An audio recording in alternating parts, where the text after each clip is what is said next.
by way of introduction, Patrick, Ian, we've not met. So my name is Phil Clark. I'm sort of technically the chair of the charity that is Techsolent, but one of a number of people who run the committee for Techsolent. And for those of you who don't know what Techsolent is, it's a very simple organisation whose purpose is to drive awareness and adoption, I suppose, of the technology industry around the Solent region, as the name implies. So we're very interested in promoting local businesses, talking about what they can do and seeing how technology can be used in that context to improve the economy and so on and so forth. Luckily today we have my mate Craig, who is going to talk through his business. Full disclosure, I have been a user of Skore as a platform. It's very, very good, although I've not used it as aggressively as maybe I could. So I'm looking forward to this to understand how best to try and adopt it a bit more into my world. But I think I'll probably just hand over to Craig and you can crack on, Craig, if that's all right. And I shall go on mute and let you do your thing. Yeah, brilliant. Thank you, Phil. All right, let me just get my screen up. By the way, in terms of housekeeping, because it's a relatively small group, if anyone's, Craig, if you're comfortable with people just asking questions as you go, that might be okay. How do you feel? Yeah, absolutely. That's totally fine. Is that visible, my slides? Yes, no? Sorry, yes, it is, and I'm on mute, sorry. Brilliant. My Zoom window has disappeared behind something else, so I can't actually see whether anyone was giving me a thumbs up or not. Brilliant. All right. So, yeah, thanks very much for having me on the Techsolent. As you said, it's because we don't have a huge amount of time, I'm not going to go into huge amounts of detail, but certainly give you a bit of a background on what we do and how we do it differently. This is all pretty high level. There's not going to be any product demonstrations or anything in it. What I'm going to start with, though, is I've got a couple of disclaimers. The first one is I'm afraid I don't have a magic universal formula that allows you to compress 4 years of work into 4 weeks. But what I am going to show you is something that is definitely of value to almost any business. Virtually every business I've been involved in or worked with, if they weren't using this or something like it, would have definitely benefited from it. So as I talk through what we do and how we do it differently, hopefully you'll sort of get some ideas about how that could be applied in different places. And it was interesting, the little conversation there about the construction space, because we do have a couple of consultancies that we work with that specialize in the built environment and looking to sort of digitally transform that and often lead their projects using Skore. So I'll mention that as I go through. The other disclaimer that I just wanted to mention was that when we came up with the title for this a month or so ago, it was off the back of a conversation I just had with a client, and I was blown away by the feedback they'd given us. And I was talking to Phil going, yeah, and this client's just come in and told us they've done 4 years worth of work in basically a month. So that's where the title came from. I subsequently went back to the client and said, do you mind if I quote you on that? And he said, well, it wasn't actually 4 weeks.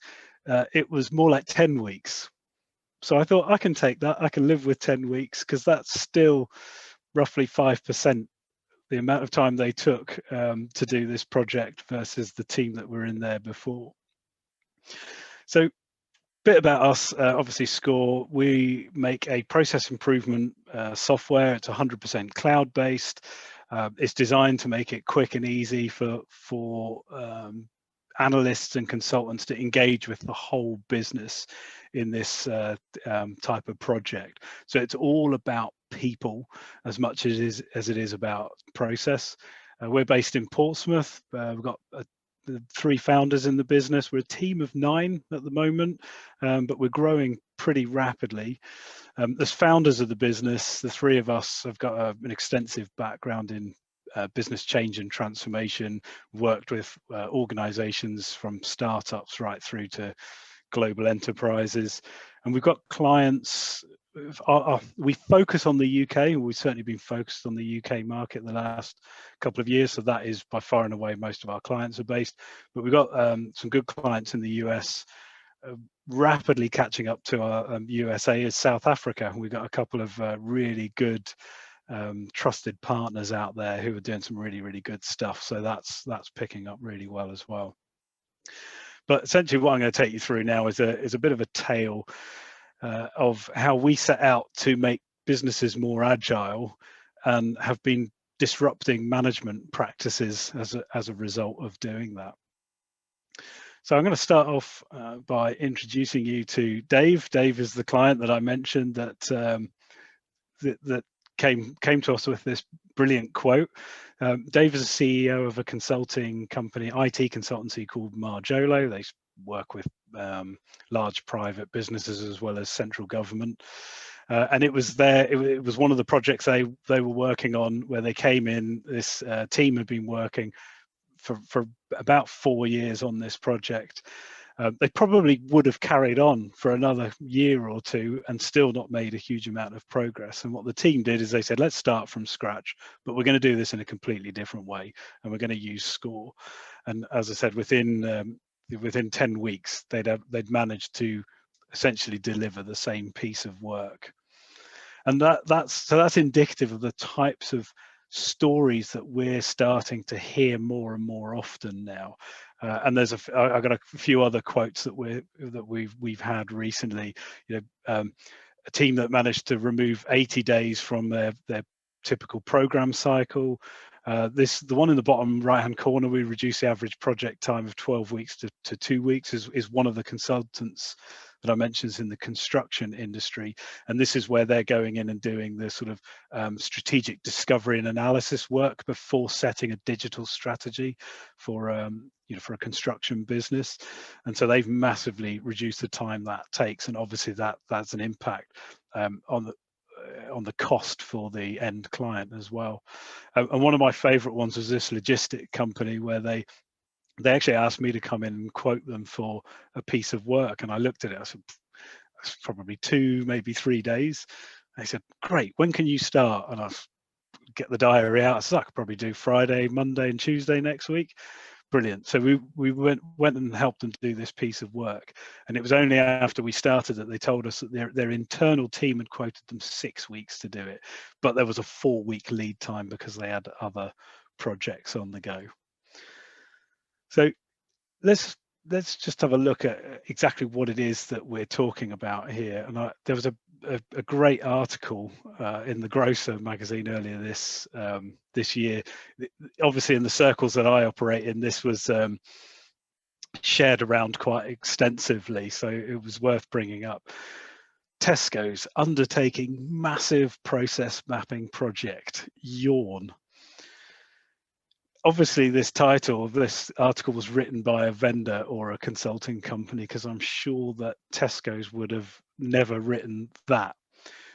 But it shows the sort of thing that's going on. And so what we mean by process, or what I certainly would mean by process, is essentially everything that happens within a business, every piece of work that you do in a business is part of a process or is a process. And it's the work that you or people in the business do to deliver value to that business or to the clients of the business. So it literally could be anything that's happening within an organization. And process mapping is essentially the documentation of those processes. So it's creating an abstraction of the processes, so you can do various things with them. It might be that you're documenting them, say, purely for a compliance purpose, that you need to demonstrate the work you do in order to comply with certain regulations. Or it could be that you're doing some sort of improvement or cost saving or efficiency work, automation, all of those sorts of things. But what it does by documenting them, it allows you to look at those processes, try to make sense of them, make improvements, and so on. So I pulled a couple of the quotes out of the article, which I found quite interesting. So Tesco stands to make a 7% cost reduction through this effort. I think they published numbers this week or last week, revenue of 1.6 billion, which sounds quite impressive, but of course a massive amount of that, majority of that is inventory that they move through the business.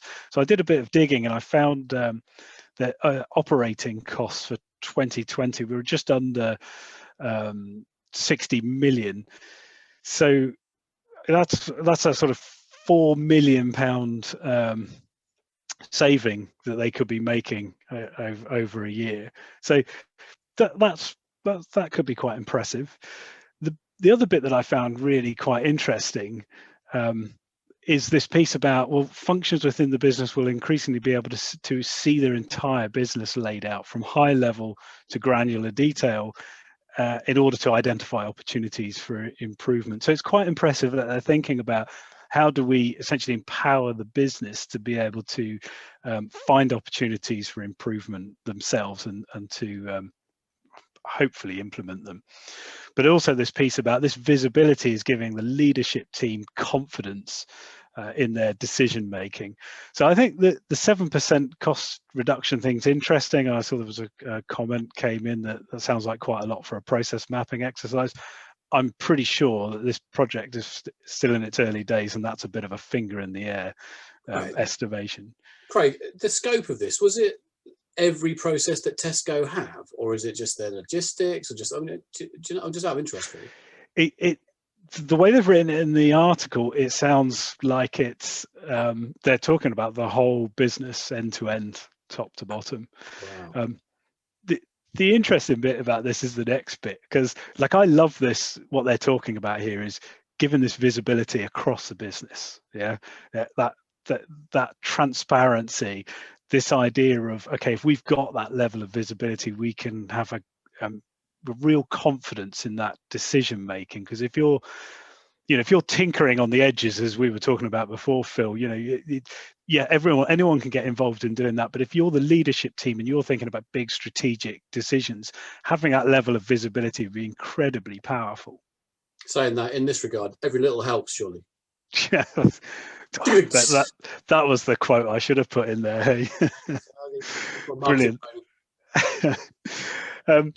But this is actually earlier on in the document. They're going to train thousands of staff in locations all over the world to understand and map processes from thousands and thousands of documents. The work will take up to 3 years to complete. Pause. Might jump to that. Ouch. Like, who's got that job? Thousands and thousands of documents and going to take 3 years to complete. I think the thing that's quite it for me would be difficult to digest here is that if you're trying to get confidence in your decision making, but some of that, what you've got visibility of, is potentially 3 years old. It's like, how can you really have confidence in what you're doing there? And this, I use this example because it's so fresh, right? It's dated February 25th of February this year. But this is the sort of thing that we've been seeing for years. And this is exactly the problem that we set out to try and address when we started to develop Skore. Was we were all about business agility. How do we make decisions quickly, especially at our high level, but empower the whole business to be able to continuously improve what they do? And the only way to do that is to have that information. You need that information, or a degree of that information, but you need it quick, and it has to be up to date. And that's what we set out to try and do. So obviously, one of the things you're doing is you're creating documentation, and the traditional way of creating process documentation was literally text, right? Lots of sequential text, which is really difficult to use. It's really difficult to make sense of. The minute your process has any complexity in it, i.e. you've got different routes, it's really difficult to represent in a text document. It's like, I don't know if anyone here remembers those fighting fantasy books where you'd sort of read the first page and then you'd roll a dice and it'd give you a number and you'd have to then flick through hundreds of pages to go to it. Try and imagine doing your expenses process where you've got to flick through 100 pages because you're putting mileage allowance in rather than a receipt for a meal. So that's where flowcharting comes in, because it allows you to sort of create a visual abstraction of the processes that makes it easier to see some of those complexities. But the challenge with the flowcharting and the way that space has gone is that they've become very, very sophisticated, and what you now end up with, what they call the standard, which is something called BPMN, kind of looks something a little bit like this, right? There's a rich set of palettes and symbols which allow you to describe lots and lots of different types of activities within a process. But the problem is it's super complex, right? And if you think it took us years as children growing up to learn 26 symbols so that we could communicate with each other in writing, then having to learn another complex set of symbols just to be able to describe processes, it just, from my point of view, always seemed quite bizarre. And I understand there are reasons why you can take some of these models and you can actually upload them into a system and create automations from them. But when you're trying to do what we just saw what Tesco's are doing in terms of giving that visibility to the business, like, I'm not sure that this really is going to work or cut it.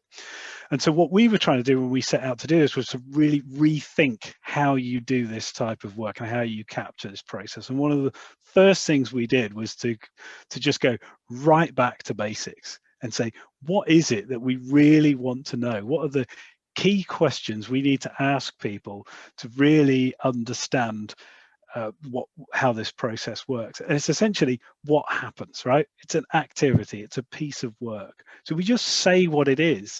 Like if I'm sending an email to somebody, I don't need to put a little symbol of an envelope that's colored in, because if it's not colored in, that means I'm receiving it rather than sending it. I just write send email or send email to Phil or whatever it is.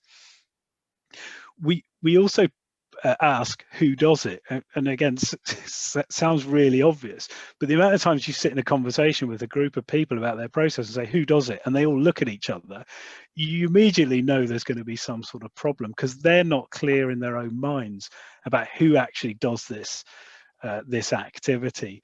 So straight away you start to find really interesting things about the team that you're working with and the process they're doing. And the last piece of our kind of simple documentation approach is the value, or the why we talk about. And it's, for every piece of work you do, there should be some value. You're delivering some value to the organization or to your client or to the next person along in the process. And asking that simple question, which so often gets missed, really gets people to think about, actually, do I really need to be doing this thing? The amount of times that I've been in these sessions where people have said, oh, and then I produce a report and nobody looks at it. Well, we print this thing out and it gets put in the drawer and nobody looks at it. And it's the first time often that people have just sat back and gone, actually, I don't know why we do this. Does anyone else know? And so just taking that really simple approach means that you can actually kind of just let people do this themselves and you really just kind of explore the process themselves without necessarily having to have a highly experienced facilitator with them. But the next thing we thought about was about how, by kind of really stripping it back and taking that simple approach, was how we can then start to change the ways other things work and potentially speed up some of the work that we're trying to do here. And when we look at the other tooling in this space, and I'm not going to call out anyone in particular, I'll give one example here, is that so much of the improvements they've made have been really incremental improvements. So like, I started my career in electronics and I had one of these stencils on the left here where you could flowchart shapes, and you would draw your flowchart and you'd have to have a pencil with a really fine nib, because if you ever tried drawing those little arrows in the bottom right hand corner with a carpenter's pencil, it was impossible. And what we've done with technology essentially in this space, or what's generally happened, is we've made these incremental improvements, right? We've taken that stencil and we've moved it into an online view. And yes, there are some more sophisticated packages out there, but they're all kind of doing the same thing.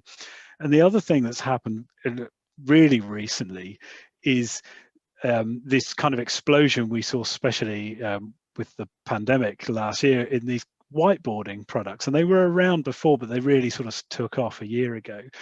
Whiteboarding is a great way to get a group of people together and talk about a process, sticking sticky notes up and sort of shoveling them around and talking about what happens in what order. But all we've done in terms of applying technology to that is we've taken that whiteboard and those sticky notes and we've put them online.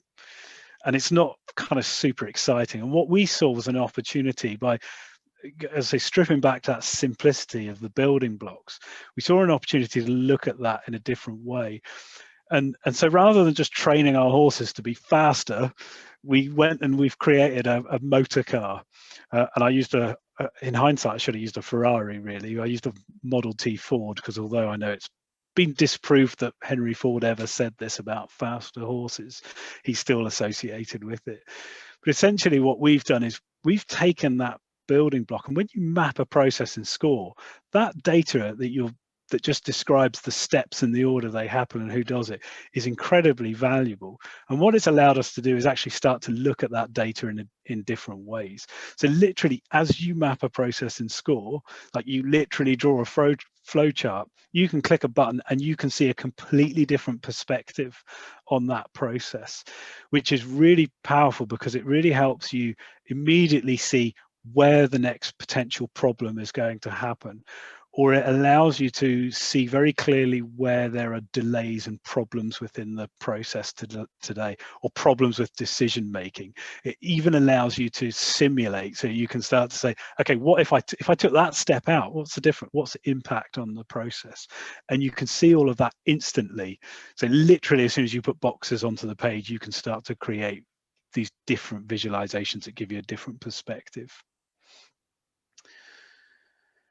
So another thing we did, and again, this was the advantage of using technology, which I think has been missed a little bit, and I start to see other products introducing this same sort of concept. But I'm sure all of you on the call, except those that aren't local, probably recognise this as Guildhall Square in Portsmouth city centre. And what I wanted to just show here and get you to think about is that, if you go to a place like this, somebody takes you there, they lead you to get to this place. So your knowledge of it is what you see visibly around you, and how you got there was the route that someone showed you. And in most cases, most people will always use that same route to get there, unless somebody shows them an alternative or a better route to get to that same location.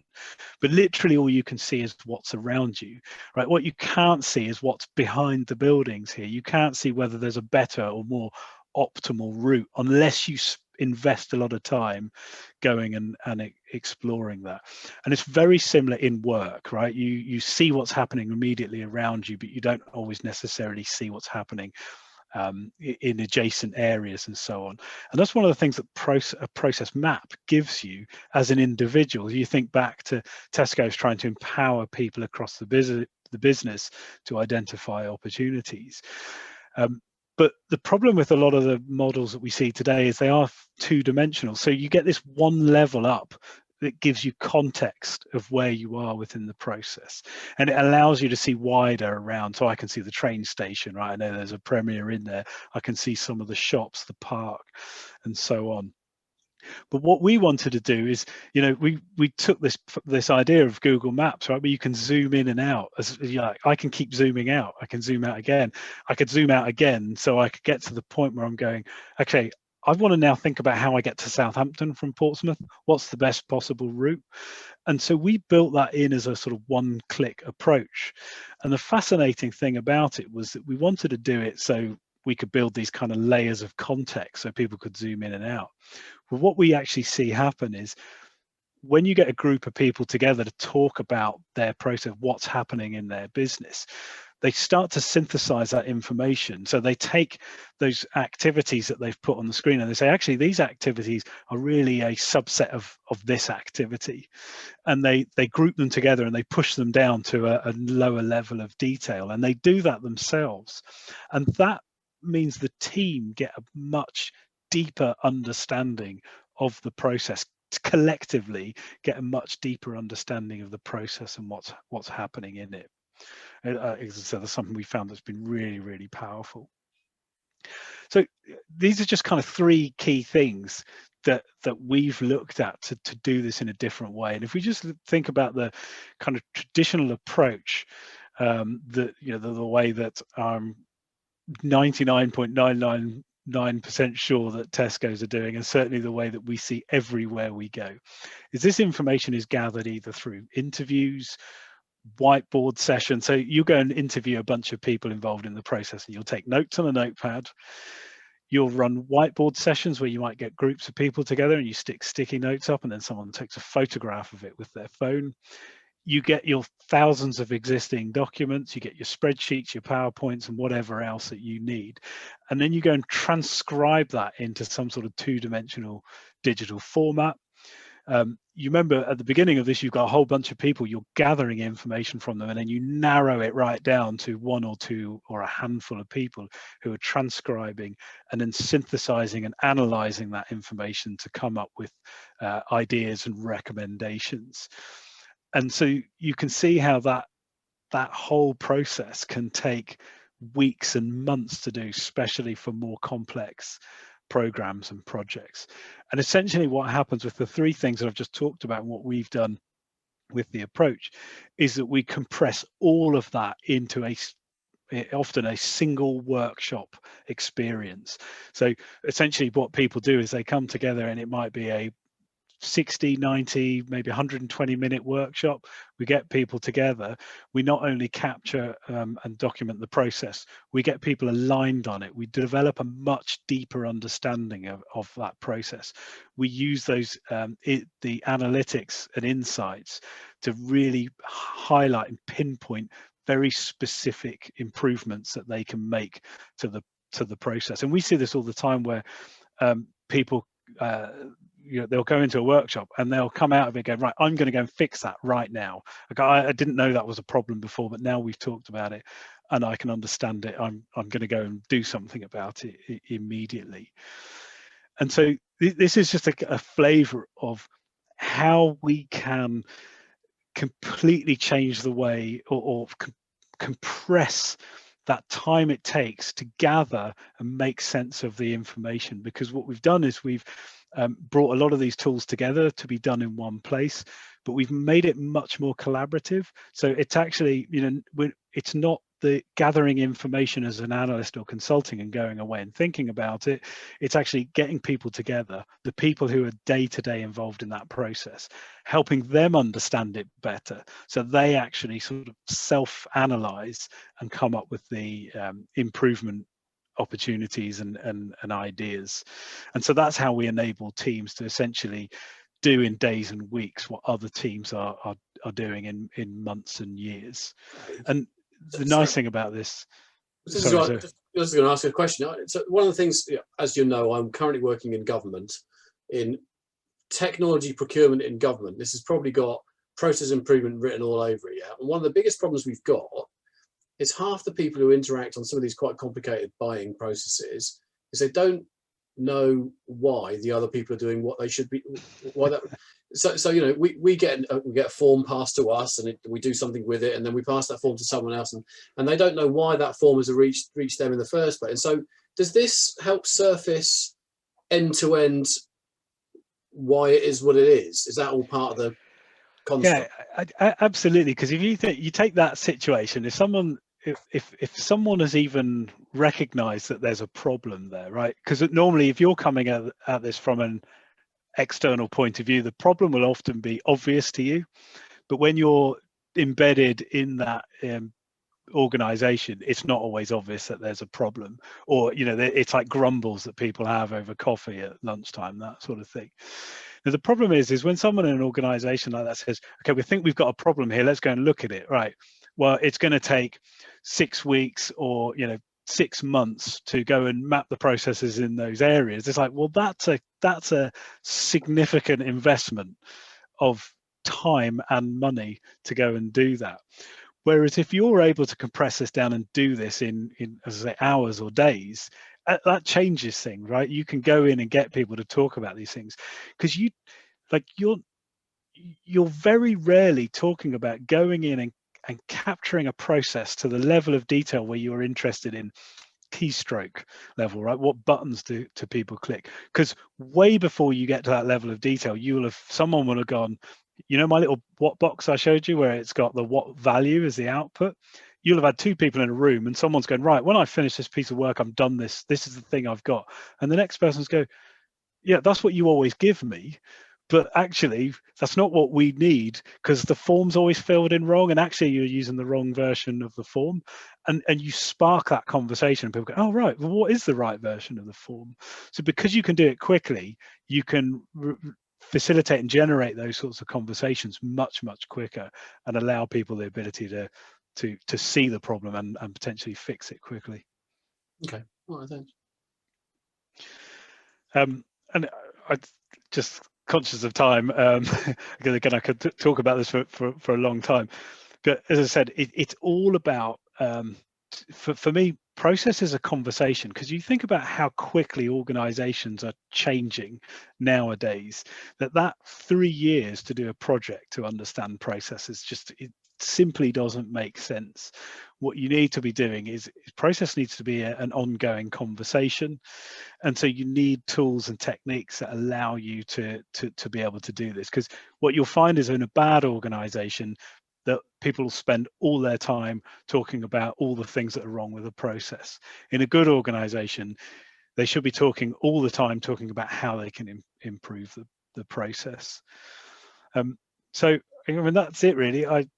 This was essentially a very quick overview of, you know, how we set out to. So what we wanted to do initially was, how do we make decisions about what's happening in a business, especially around change and transformation? If we're structurally changing something in the business, how do we have the agility to be able to make those sorts of decisions and understand what's going on without spending months and months to capture it? And what we're starting to see is we're really disrupting how that type of work happens, and it's really just through going back to the basics, looking at it from a different perspective. I think that's one of the things that we found the hardest in the early days, is that by going back to basics and doing it in a different way, we got challenged an awful lot.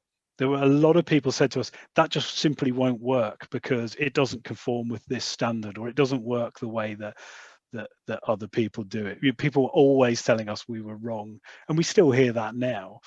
But you're constantly being questioned, and it as we've sort of gone out and proved it in more and more projects, we're really starting to see people really understand and buy into what it does. Craig, can I spend a minute talking about how I used it, because I think it's a slightly different.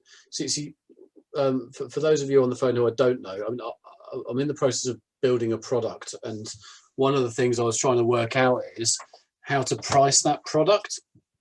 And so the product is an online tool, and it supports a specific business process.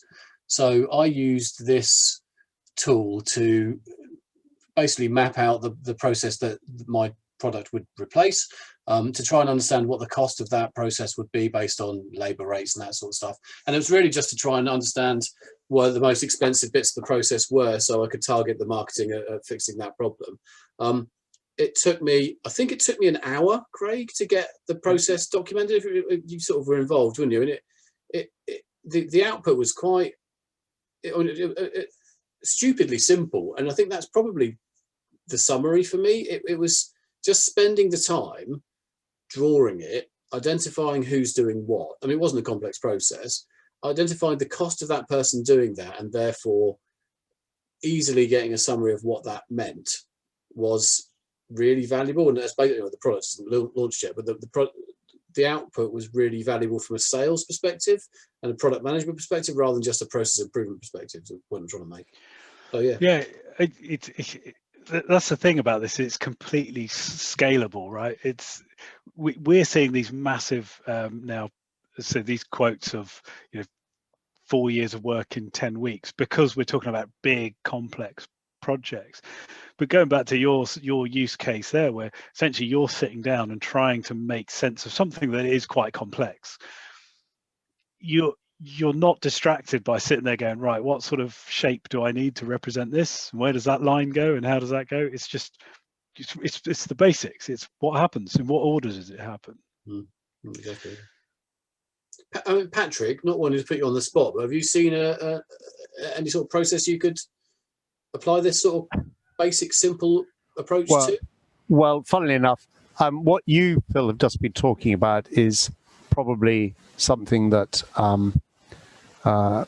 this joint project I'm doing with Chris would be doing almost identically. However, one of the sort of industry responses to the Grenfell Tower fire is to devise a process for developing the right approach for doing a building safety case, as it's termed. So there's a group within about 150 people who are looking exactly at process mapping and information flows from a number of other subgroups. I'm not part of that, but I happen to have been on a conversation this afternoon with a lady who's an IET member, and she, there was a wail of dismay when she looked at some work that my group has been doing. She said, but it's nothing like what we're doing. And we've spent not quite 6 months, 4 months devising on a voluntary basis, process mapping and developing guidance for everybody. And oh my God, this isn't compliant. But the reason it's not compliant is that we don't know what we're, it says that we don't know what we're meant to be doing. We're all doing so therefore with about 10 groups, everyone will be doing their own thing and the information will be inconsistent and it's all got to be reformatted. So I would have thought even at that level, but actually process mapping in delivering construction projects is what we do day in, day out. And don't forget, the construction industry is just about the least productive sector worldwide. But tends to be massive revenue and massive cost. So yeah, exactly, massive costs. If we can, a contractor will reckon that, a particular big one, so they can get 1.5% profit margin over the year, then they've done quite well.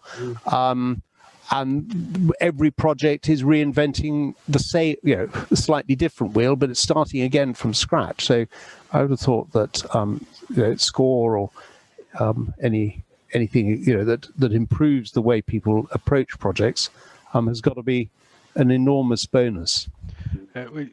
My experience in that space, as I said, we work with a couple of consultancies in it, so we've a little bit of experience just in terms of supporting them on some of their projects. But everything seems to be everything's run in Excel, and I realise I realise that's starting to change. And we actually have had the pleasure of working with quite an innovative company in this space, and even they were doing half of their things on Excel, but they had a real desire to go and look at the next generation of technology around business information management and modeling out what for doing quantity surveying and modeling out the businesses to work out what they would need in much more accurately than as previously possible, building modular buildings and all of that sort of thing, and it was essential for helping them through the decision making process. So they really had to think about what is it we need to do and what are the outputs that we're delivering at each point within a project. And everyone would talk about it. And I remember one of the meetings, I'm going, we spent months talking about this, meeting after meeting after meeting. It wasn't until you guys came and sketched it out, and like Phil's point, what actually looks like quite a simple diagram, but the value was in the conversation they had to go through to get to that point. Yeah. Anything that is visual should appeal to architects, and we deal with the visual environment all the time. So the chore of writing lengthy text documents is always a disincentive to doing it. So it's pushed to one side. And but Patrick, I'd recommend just jump on the website and have a play with it. It's so easy. Like I said, I'm not on any commission, but as a naive user, that should be on commission. There you go, Craig. We should sort that out. But basically, as a simple user, it's enormously powerful and very easy to use. Chris, I was thinking in your world, sort of integration with some of the sort of SharePointy document structured stuff and looking at processes from that perspective. Is that applicable? I mean, not necessarily at a technical integration level, but more some of the clients you're talking to are looking to. There isn't really anything in the Microsoft 365 world that does that process mapping. That, you know, there's workflows to automate the process once you understand it. But I found it quite interesting. I was going to ask, actually, Craig, a bit cheeky. Have you got an example, simple process? You could just see what one looks like. I've got loads here. Give me a second. It's Yeah, just for me. the interesting thing, when people ask us who our competitor is, the number one answer is Microsoft Visio. Yeah. The problem is Visio can only kind of do one piece of what we do, but it's what I call the incumbent, right? Most companies I go to, that's what they're using today to do this sort of thing. What's your view on swim lanes? We don't do them. And it's not because I've got anything particularly against them. I mean, they're quite cumbersome. Yeah. They're very limiting in a conversational environment. They don't work very well. And when we developed this approach, we based this approach on IDEF 0, which is a systems modeling approach. It doesn't use swim lanes, so we didn't use them, and we've never needed them. And we get asked about it from time to time. One of the things we've done in the last year, which we realized worked really well, is to just say right at the beginning is that we do it differently. We don't use swim lanes. We don't use business process management notation, and there's a reason we don't do it, and that's you can do 4 years of work in 10 weeks, right? So there are people who come to us and go, right, well, you don't fit what we do. So I'm just going to share my screen. So so great, then off you go. But there are plenty of businesses out there who are really struggling with some of this stuff, struggling with the complexity of what they're trying to deal with, the amount of time that's required to do it, and Skores are fits perfectly. Okay, so I got a demo site up here. There's heaps of examples I can give you, and there's different ways that people can approach this. So I've got a whole load of different ones, but I've got an example of a business where you might look at a business from a very high level. So this is a logistics and warehousing business this example's based on, and you'll see that what we can capture on one single view is that whole value stream for the organization. So you can see where you're setting the business strategy, you're setting the annual sales targets, you're doing your marketing, you're doing your sales, i.e. generating demand for those products, processing orders, production, process, dispatch, deliver, and invoice the customer. So you're seeing at a very high level what the organization does to make money. Not all projects start like this or work in this way. Sometimes they might be looking at a specific process from an end-to-end point of view, like a hire to retire process or an order to cash, something like that. The real benefit of doing this, and this is one of the things we recommend when someone starts mapping a process using Skore, is pick the process you're going to map and then think about the context and actually go up a level, because that tells you all sorts of really fascinating stuff about your process. We work with a CRM consultant, right? And one of the things they're always looking at the sales process. We showed them very early, rather than talk about the sales process, talk about this level, go right up to the top and just have that conversation with the team about, okay, how do all these different things fit together? Because you'll realize that people across the business are probably interacting in some way with the CRM. But if you focus on the sales process, you'll only fulfill what the salespeople need and not what the CRM can actually do. So you can have a conversation. I mean, I love getting into a team with a senior. I love getting into a room with a team of execs and having them talk through this level, because you'll be surprised at how poorly aligned most of them are. And actually, when they start talking about who owns what piece of the organization, what are the handovers, from sales to order processing, or order processing to production, like they just don't know. And they're trying to run a business like that. And essentially what we do here is we take one of those boxes, and I talked about this zoom in and out capability, and we zoom in to the next level of detail, and we can keep zooming in until we get to the lowest level, depending on what that might be. one of the things that we do is we can capture other types of data against, and it could be anything you want, but as you map the process, people will be saying, you know, wouldn't it be great if we did it this way? So you can jump on here and capture an improvement suggestion, an idea, a question, a risk, a control, whatever it is. In this case, this has been used for some sort of lean process analysis. So they're looking at waste in this particular process. So they're saying, what sort of waste have we got? What type of waste is it? That's a very poor description, obviously, from a demonstration someone's been doing. But this is the sort of thing that I was talking about before with the insights, because you're having the conversation, so you're capturing that there and then in the context of the activity in the process. And then what the system does is it automatically generates these visualizations I showed some examples of before. In this case, straight away I get an overview of what sort of wastes are we looking at across this process. If I go and click over to take a roles view, for example, I can say show me how waste stacks up against the roles in the process. Then we can see here, for example, most of the waste exists around the stock control part of the organization. So it really, really helps you very, very quickly focus in on, okay, that's an area we need to go and look at. It's not necessarily that it's this person that's doing anything wrong. It's probably that the process around them is poorly designed, or the systems are poorly designed. And just building, Craig, on one of Chris's remarks a little bit earlier on in terms of workflow and automation of, I guess, an agreed process that everybody agrees among themselves is the correct way to do stuff, and now they want a tool to help them stick to the right way. How do you guys deal with that, or is that somebody else's baby? Yeah, well, that's somebody else's job. we sit very much on the abstraction side of it. So we're looking at, you know, how do we understand it works? How do we visualize it?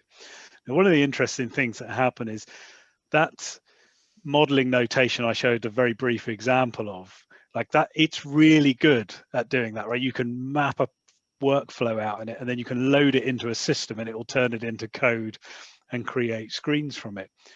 But understanding that syntax is just like understanding code, right? So if you've got a very simple process that describes how, you know, what are the activities, what is it that we as a business want to achieve from this process, what are the steps that we're going to go through, this is a really nice simple way that a developer can pick up and develop, or somebody who's building automation solutions can go and build.